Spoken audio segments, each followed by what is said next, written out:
Fais-le, dit Snowden. Clique. Dans 12 heures, le monde se réveillera avec la preuve que George Orwell était un optimiste. Mais est-ce que quelqu'un s'en souciera vraiment? Et quand la NSA réalisera ce qui s'est passé, combien de temps avant qu'il trouve la source? 5 juin 2013, 18 heures, heure de l'Est.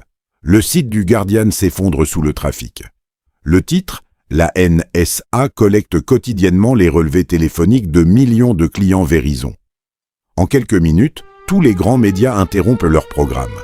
CNN, Fox, M, S, N, B, C diffusent de tout le même document classifié, tous posant la même question.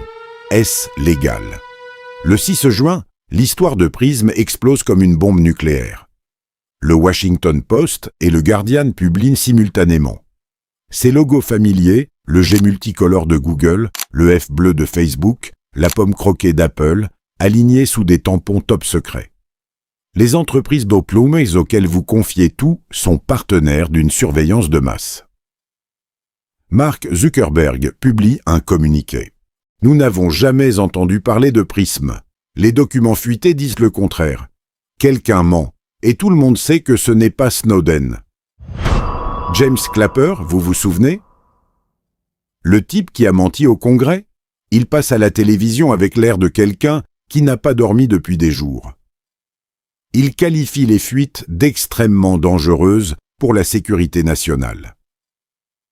Quand on lui demande pourquoi il a menti sous serment, il bafouille. J'ai répondu de la manière que je pensais la plus honnête ou la moins mensongère possible. Le général Keith Alexander, directeur de la NSA, témoigne devant le Congrès. Transpirant dans son uniforme, il insiste que ces programmes ont empêché 54 attaques terroristes. Les journalistes vérifient immédiatement. Le vrai chiffre, 0. La collecte massive des appels n'a empêché aucune attaque imminente, pas une seule. Pendant ce temps, de nouvelles fuites apparaissent chaque jour. Boundless Informant, un outil montrant que la NSA a collecté 3 milliards d'informations provenant d'ordinateurs américains en un seul mois. Puis vient la colère internationale. La chancelière allemande Angela Merkel découvre que la NSA a espionné son téléphone personnel. La présidente du Brésil apprend que ses emails ont été interceptés. 35 dirigeants mondiaux, alliés et non ennemis, tous surveillés par l'Amérique. Des relations diplomatiques construites pendant des décennies s'effondrent en quelques jours. 9 juin 2013. Le plus grand rebondissement jusqu'ici.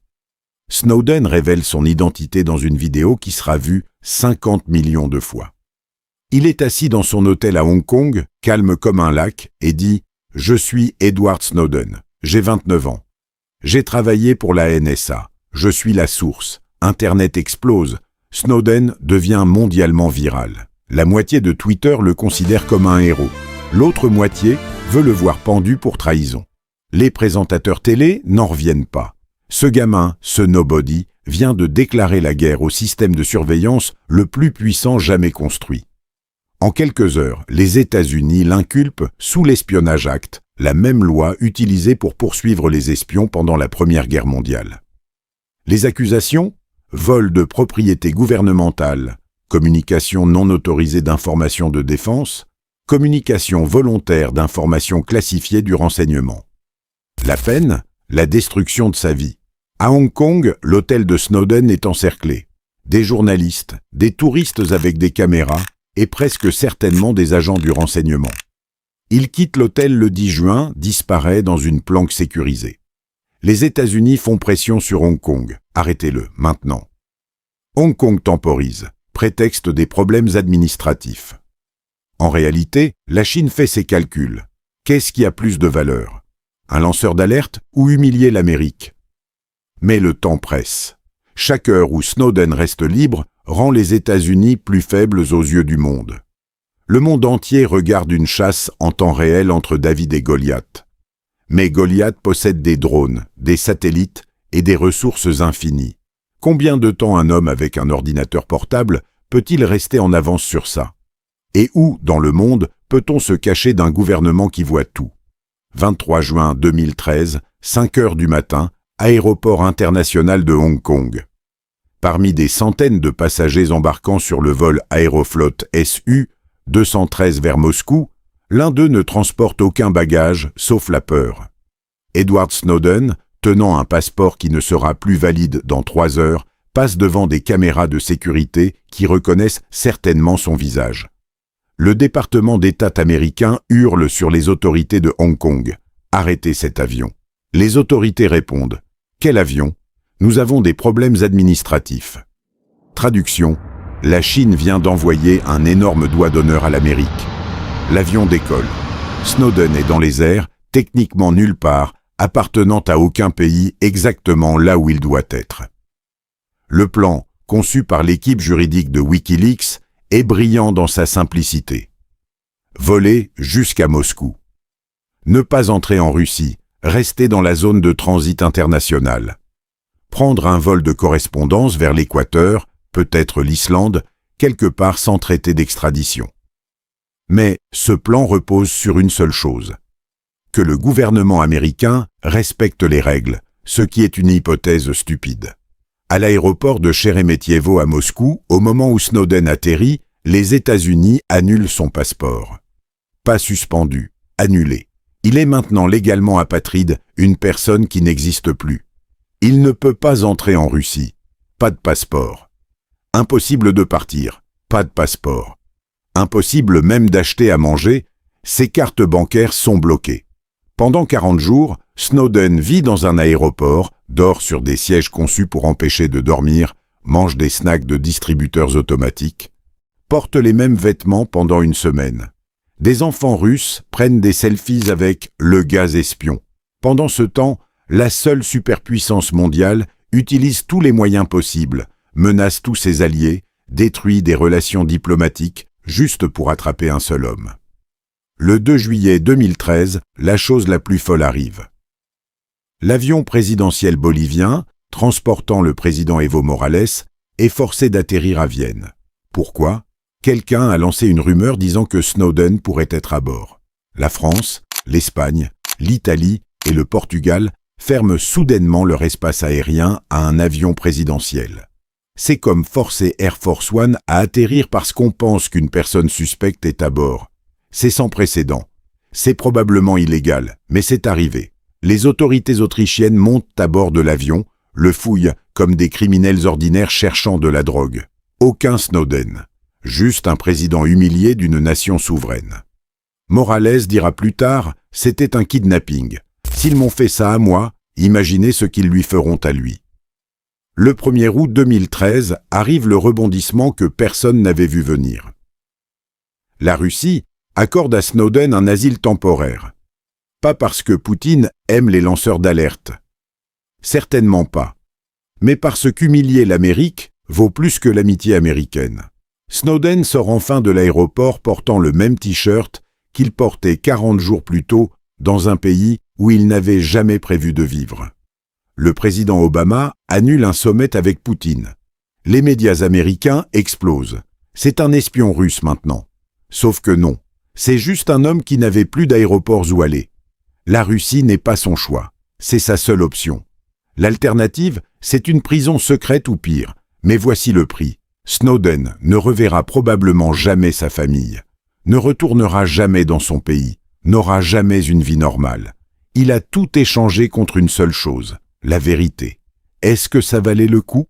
Et surtout, que se passe-t-il quand l'agence de renseignement la plus puissante du monde décide de faire un exemple avec quelqu'un ? Les conséquences se divisent en 2 réalités. Dans l'une, Snowden est un traître qui a aidé les terroristes et trahi son pays. Dans l'autre, il est le Paul Revere de l'ère numérique, avertissant que l'état de surveillance est déjà là. Les 2 réalités existent simultanément selon la chaîne d'information que vous regardez. Mais les faits se moquent des opinions. Dans les 6 mois suivant les révélations de Snowden, des changements mesurables apparaissent. Les entreprises technologiques, terrifiées à l'idée de perdre leurs clients, mettent en place le chiffrement de bout en bout.